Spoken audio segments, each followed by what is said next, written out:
বন্ধুরা, টি-20 বিশ্বকাপ 2026-এর দ্বিতীয় সেমিফাইনালে ইংল্যান্ডের ভয়াবহ পরাজয়ের পর এখন পুরো বিশ্ব ক্রিকেটের নজর গিয়ে ঠেকেছে ভারত ও নিউজিল্যান্ডের সেই মহারণের দিকে, যার জন্য অধীর আগ্রহে অপেক্ষা করছে কোটি কোটি ক্রিকেট প্রেমী। সেমিফাইনালের নাটকীয় লড়াই শেষ হতেই চারদিকে এখন একটাই আলোচনা: কে জিতবে এই মহাফাইনাল।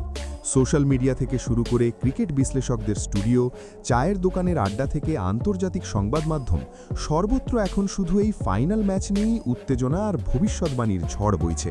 কারণ একদিকে রয়েছে শক্তিশালী ও আত্মবিশ্বাসে ভরপুর ভারতীয় দল, আর অন্যদিকে রয়েছে ঠান্ডা মাথার কৌশলী এবং অত্যন্ত শৃঙ্খলাবদ্ধ নিউজিল্যান্ড দল। তাই স্বাভাবিকভাবেই এই ম্যাচকে ঘিরে উত্তেজনা এখন তুঙ্গে। আর আজকের এই বিশেষ ভিডিওতে আমরা আপনাদের শোনাব নিউজিল্যান্ডের অধিনায়ক মিচেল স্যান্টনারের সেই চমকে দেওয়া এবং কিছুটা বিতর্কিত বক্তব্য, যা ফাইনালের আগেই মাঠের বাইরে এক প্রকার মানসিক যুদ্ধের আগুন জ্বালিয়ে দিয়েছে। তার এই মন্তব্য শুধু ক্রিকেট বিশ্বকেই অবাক করেনি, বরং ভারতীয় সমর্থকদের মধ্যেও তীব্র আলোড়ন সৃষ্টি করেছে। এখন সবাই অপেক্ষা করছে মাঠে এই কথার জবাব কিভাবে দেওয়া হবে। বন্ধুরা, যেই মুহূর্তে সঞ্জু স্যামসনের বিধ্বংসী ব্যাটিং এবং জসপ্রীত বুমরায়ের মারাত্মক বোলিংয়ের জোরে ভারত সেমিফাইনালের হাই ভোল্টেজ ম্যাচে ইংল্যান্ডকে পরাজিত করে ফাইনালের টিকিট নিশ্চিত করল, ঠিক সেই মুহূর্ত থেকেই ভারতীয় দলের প্রশংসায় মুখর হয়ে উঠল পুরো ক্রিকেট বিশ্ব। ক্রিকেট বিশ্লেষক থেকে শুরু করে প্রাক্তন কিংবদন্তি সবাই ভারতীয় দলের এই দুর্দান্ত পারফরম্যান্সের প্রশংসা করতে শুরু করেন। কিন্তু এই জয়ের আনন্দের মাঝেই প্রতিপক্ষ শিবির থেকে এমন এক মন্তব্য সামনে আসে, যা হঠাৎ করেই এই উৎসবের পরিবেশে এক ধরনের উত্তেজনা তৈরি করে দেয়। নিউজিল্যান্ডের অধিনায়ক মিচেল স্যান্টনার, যিনি সাধারণত তার শান্ত স্বভাব, ধীরস্থির মনোভাব এবং বিনয়ী ব্যক্তিত্বের জন্য পরিচিত, তিনি এক প্রেস কনফারেন্সে এমন কিছু কথা বলেন যা ভারতীয় সমর্থকদের মধ্যে তীব্র আলোড়ন সৃষ্টি করে। স্যান্টনার প্রত্যাশার বিপরীতে ভারতের জয়ের প্রশংসা করে থেমে থাকেননি, বরং তিনি সরাসরি টিম ইন্ডিয়ার দিকে এক মানসিক চ্যালেঞ্জ ছুড়ে দেন। আত্মবিশ্বাসী ভঙ্গিতে তিনি বলেন, প্রথমেই আমি ভারতকে ফাইনালে পৌঁছানোর জন্য অভিনন্দন জানাই, কিন্তু ভারতীয় দল এবং তাদের সমর্থকদের এটা মনে রাখা উচিত যে ফাইনালের পথ সেমিফাইনালের মতো সহজ হবে না। সেমিফাইনালে হয়তো তারা ইংল্যান্ডকে হারিয়েছে, কিন্তু নিউজিল্যান্ড সেই ইংল্যান্ড নয়। আমরা মানসিকভাবে অনেক বেশি শক্ত এবং চাপের মুহূর্তে আমরা আরও ভালো খেলতে জানি। স্যান্টনার আরও বলেন, গত কয়েকদিন ধরে নিউজিল্যান্ড দল একটি বিশেষ মাস্টার প্ল্যান তৈরি করেছে। সেই পরিকল্পনার মাধ্যমে তারা শুধু সঞ্জু স্যামসনের আক্রমণাত্মক ব্যাটিংকে থামাতেই নয়, বরং জসপ্রীত বুমরায়ের প্রাণঘাতী ইয়র্কারকেও নিরস্ত করার কৌশল তৈরি করেছে। এখানেই শেষ নয়, তিনি আরও তীক্ষ্ণ ভাষায় বলেন, আমি জানি এই মুহূর্তে পুরো ভারতে মানুষ জয়ের আনন্দে উৎসব করছে, আতশবাজি ফুটছে, মিষ্টি বিতরণ হচ্ছে, কিন্তু আমি সবাইকে সতর্ক করে দিতে চাই, 8 মার্চ মাঠে এমন কিছু ঘটবে যা এই আনন্দকে মুহূর্তের মধ্যে দুঃখে পরিণত করতে পারে।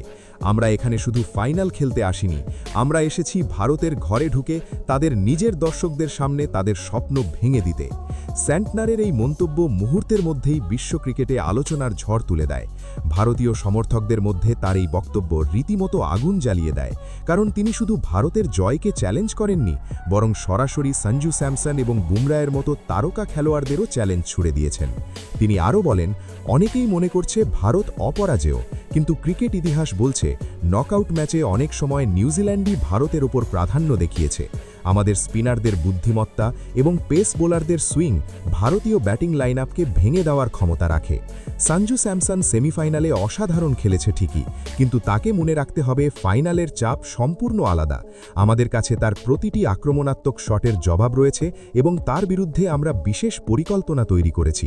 শেষে স্যান্টনার অত্যন্ত আত্মবিশ্বাসী ভঙ্গিতে ঘোষণা করেন, 8 মার্চ আমরা পুরো বিশ্বের সামনে প্রমাণ করে দেব, কাগজে কে শক্তিশালী তা নয়, মাঠে কে আসল চ্যাম্পিয়ন সেটাই আসল।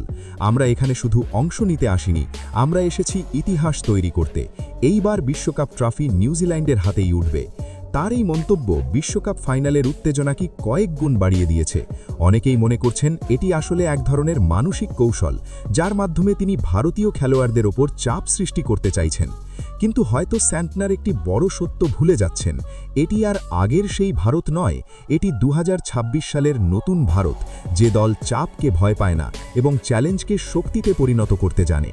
আজকের ভারতীয় দলে রয়েছে সঞ্জু স্যামসনের মতো নির্ভীক ব্যাটসম্যান, যিনি যে কোনো মুহূর্তে ম্যাচের মোড় ঘুরিয়ে দিতে পারেন।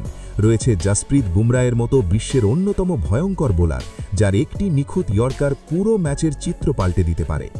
8 মার্চ যখন মাঠে নামবে দুই দল, তখন সেটি শুধু একটি ক্রিকেট ম্যাচ হবে না, সেটি হবে সম্মান, আত্মসম্মান এবং ইতিহাসের লড়াই।